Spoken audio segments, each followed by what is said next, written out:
Hello friends, welcome to decode exam defence. आज हम बात करेंगे सरकम सेंटर यानी परिकेंद्र की। इंपॉर्टेंट है क्योंकि सेंटर ऑफ ट्राइंगल के ही हिस्सा है ये। चलिए, हम इन सेंटर बात कर चुके हैं, अब बात होगी सरकम सेंटर। क्या होता है सरकम सेंटर ऑफ अ ट्राइंगल, ये बात ध्यान में रखिए। चलो, ये आपका ट्राइंगल है भाई। देखो इसकी डेफिनेशन क्या है, ये बात समझिए। इसकी डेफिनेशन में 2 पॉइंट आपको बहुत इंपॉर्टेंट है, ध्यान में रखने हैं। क्या है, आप यहां पर एक ट्राइंगल में कैसे आप सरकम सेंटर बनाएंगे, ये बात समझिए। सरकम सेंटर क्या होता है?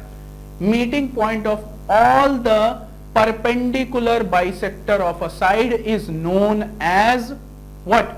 सरकम सेंटर। यानी एक त्रिभुज की सभी भुजाओं पर डाले गए लंब समद्विभाजक का मिलन बिंदु ही क्या कहलाता है? Perpendicular circumcentre. अब आपके दिमाग में आ रहा होगा कि ये क्या है। देखो एक चीज समझो, ये आपकी कोई भुजा है, सपोज करिए मैं इसको कहूं कि आप इसको समद्विभाजक करेंगे यानी बाइसेक्ट करेंगे। ये बात समझिए, बाइसेक्ट करने के कई तरीके हैं। सपोज कर लो ये मिडिल पॉइंट है, तो आप चाहो तो ऐसे कर सकते हो, चाहे ऐसे कर सकते हो, चाहे ऐसे कर सकते हो, ऐसे कर सकते हो, ऐसे कर, सॉरी ये ऐसे नहीं होगा, ओके जस्ट अ मिनट। भाई आपके करने के तरीका इसमें बहुत सारा है, यानी आप हर तरीके से हर एंगल पर आप ये बाइसेक्ट कर सकते हो। लेकिन जब मैं बोलूंगा स्पेसिफिकली कि perpendicular bisector of a side, यानी परपेंडिकुलर बाइसेक्टर क्या होता है? सिर्फ एक होता है, बाइसेक्ट भी करेगा उस साइड को इक्वली और परपेंडिकुलर होगा। तो यहां पर परपेंडिकुलर बाइसेक्टर का क्या मतलब है? ये हमने भाई इस साइड को हमने 2 पार्ट में तोड़ा, इस साइड को हमने 2 पार्ट में तोड़ा और इस साइड को हमने 2 पार्ट में तोड़ा। ये साइड आपस में इक्वल है, ये साइड आपस में इक्वल है, ये साइड आपस में इक्वल है। ये बात बहुत ध्यान से समझिए। अब आपके दिमाग में एक और चीज जा रही होगी, क्या कि सर ये बताइए कि क्या ये जो लाइन है ये वर्टेक्स पे जाके मिल रही है? बिल्कुल नहीं, ऐसा गारंटीड नहीं है, ये मैं पहले बता दूं। अब आपके दिमाग में ये आ रहा होगा, चलो ये हमें तो मिल गया, क्या इसे हम बोलते हैं ओ, यानी हम बोलते हैं क्या? सरकम सेंटर। ओके, राइटिंग पे मत जाइएगा, बस ध्यान से समझिए। अब बात यह है कि अगर ये सरकम सेंटर है तो यहां से दूसरी प्रॉपर्टी की इसमें दूसरी प्रॉपर्टी क्या है? इसमें दूसरी प्रॉपर्टी है कि this circumcentre is equidistant from all the vertex, from all the vertices. यानी इसका मतलब क्या है? ये सभी शीर्षों से समान दूरी पर होता है। अगर ये तीनों डिस्टेंस बराबर है तो जाहिर सी बात है हम इसको केंद्र मान के एक परिवृत्त ड्रॉ कर सकते हैं जो उन सभी शीर्षों को टच करता हुआ जा रहा है। दैट मीन्स कि इसको सेंटर मानकर हम एक सरकम सेंटर ड्रॉ कर सकते हैं जो उन सभी वर्टिसेस को टच करता हुआ जाएगा। बहुत ध्यान से देखिए, इसी को हम बोलते हैं क्या? सरकम सेंटर। और ये आपकी क्या कहलाएगी? कैपिटल आर से डिनोट करते हैं हम इसको हम बोलते हैं सरकम रेडियस। ठीक है, सरकम रेडियस आपकी ये कहलाएगी। अब इसमें एक डेफिनेशन है जिसको आपको ध्यान से, एक डेरिवेशन है जिसको आपको ध्यान से समझना है। चलिए हम चलते हैं अगले उस पे, तो आपको यहां पर समझ में आ जाएगा अगले पेज पे। अब यहां पे देखिए सरकम सेंटर का हम कैसे डेरिवेशन करेंगे। भाई आपने रट रखा होगा एक, क्या कि जो केंद्र पर बना हुआ कोण होता है वो वर्टेक्स पे, यानी जो सेंटर पे बना हुआ एंगल है वो वर्टेक्स पे बने हुए एंगल का ट्वाइस होता है। यानी अगर ये अल्फा है तो ये क्या निकल कर आएगा? 2 अल्फा। ये आपने पढ़ रखा है, लेकिन आप कैसे डिराइव करोगे यही चीज आपको समझनी है। चलिए हम यहां पर वही काम करने के लिए आए हैं, देखते हैं कि आप समझ पाते हैं कि नहीं समझ पाते। ठीक है, आई होप मेरे ख्याल से समझ जाएंगे, इतना टिपिकल नहीं है।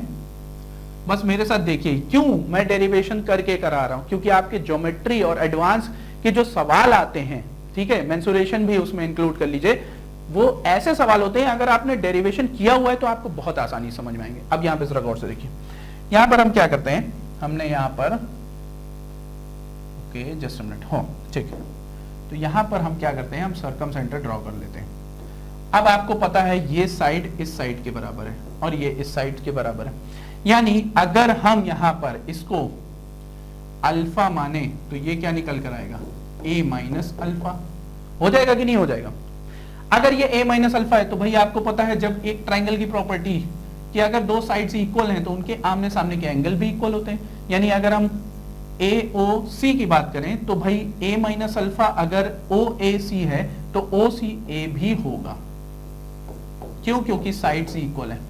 ठीक है, चलो अब हम क्या करेंगे भाई, यहां पे समझिए भाई, ये अगर अल्फा है तो ये एंगल भी अल्फा होगा। सिमिलरली अगर ये एंगल अल्फा है तो ये एंगल B माइनस अल्फा होगा। होगा कि नहीं होगा? तो ये तीसरा वाला क्या एंगल निकलेगा? अब तीसरे वाले एंगल को सोचिए, ये C था, टोटल ये एंगल कितना था? C। तो अगर हम देखें तो हमारे पास जो बचा हुआ एंगल ये वाला हो जाएगा, वो क्या होगा भाई? अगर आप यहां पे सोचें, इतने एंगल की बात करें तो इतना एंगल आपका क्या होगा? C minus A minus alpha. होगा कि नहीं होगा? यानी इतना एंगल आपका ये निकल कर रहा है। अब अगर हम बात करें BOC की, हम अगर ट्राइंगल BOC की बात करें तो आप खुद सोचिए, एंगल BOC इक्वल टू क्या हो जाएगा? 180 minus of B minus alpha. इस एंगल को लोगे और इस एंगल को लोगे, अब ये दोनों ऐड होके 180 में से घटेंगे, plus C minus A minus alpha. आप देखिए यहां पे जैसे आप ओपन करेंगे 180 minus B plus alpha plus C, sorry plus नहीं माइनस होगा। ठीक है, यहां पे क्या है? Minus B plus alpha, okay, minus C plus A minus alpha. आप जरा गौर से देखिए यहां पे, ठीक है, और ध्यान से देखिएगा, आपका काम आसान हो जाएगा।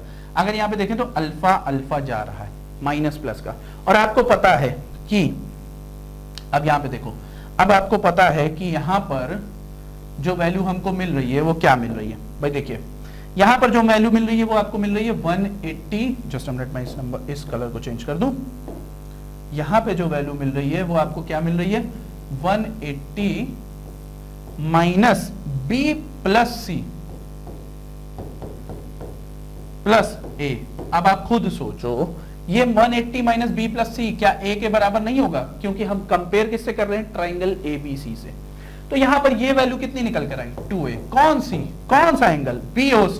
देखिए भाई BOC आपका क्या निकल कर आ रहा है? 2A। क्यों? क्योंकि ये वैल्यू क्या थी? A। तो यहां पर प्रूफ क्या हुआ कि अगर, अब आप ध्यान से देखिए, अगर आप इस ट्राइंगल की बात करें ABC, इसमें अगर आप लेकर आ रहे हैं एंगल BOC को तो वो 2A के बराबर होगा। अगर आप लेकर आ रहे हैं एंगल COA को तो वो किसके बराबर होगा? 2B। और अगर आप एंगल BOA को लेकर आ रहे हैं तो वो 2C के बराबर होगा। ये आपका क्या है? सर्कमसेंटर का डेरिवेशन, और यकीन मानिए सबसे इंपॉर्टेंट डेरिवेशन है ये। ओके, आई होप आप सभी को समझ में आया होगा। मिलते हैं नेक्स्ट क्लास में अगले सेंटर ऑफ ट्राइंगल के साथ। Till then, thank you.